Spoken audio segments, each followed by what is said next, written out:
The digital revolution has arrived. And if you want to dodge the digital firing squad and keep your digital head on your digital shoulders with all these digitally confusing products in this digital age, you better get digital. Yeah, I really don't know about all that, so we're just going to talk about pictures. Point, click, print, digital. No more developing. Dark rooms are history. Yeah, I know. 99% of the digital pictures we take just get filed away somewhere on some lonely hard drive or put up on Facebook for your friends to make fun of. But what about the pictures you actually want to frame and hang on your wall? You know, the photos that don't cause you any shame. You don't have any of those, huh? So what about printing photos of other people and putting them on your wall? You know, the embarrassing ones. Here's what you ought to know about digital printing. It's digital. I'm kidding. Have you ever heard of DPI? It doesn't mean digital product incompetence, it means dots per inch. So let's look at a digital image of, I don't know, me.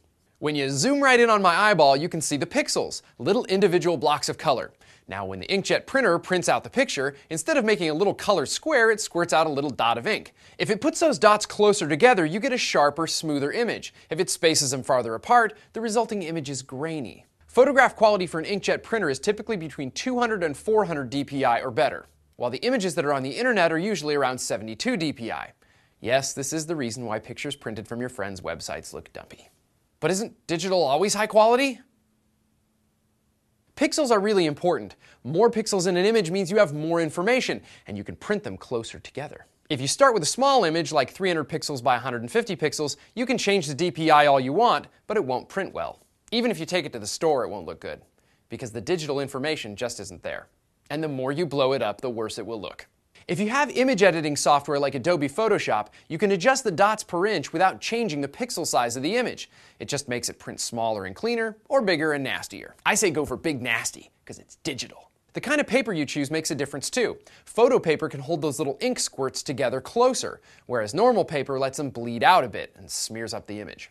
So being cheap on paper really isn't a good idea. And I know about cheap. You should be printing on paper that looks shiny, kind of like the pictures that you get back when you take them to have them developed digitally.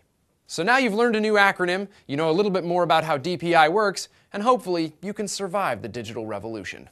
Or at least document it with photos. Digital ones.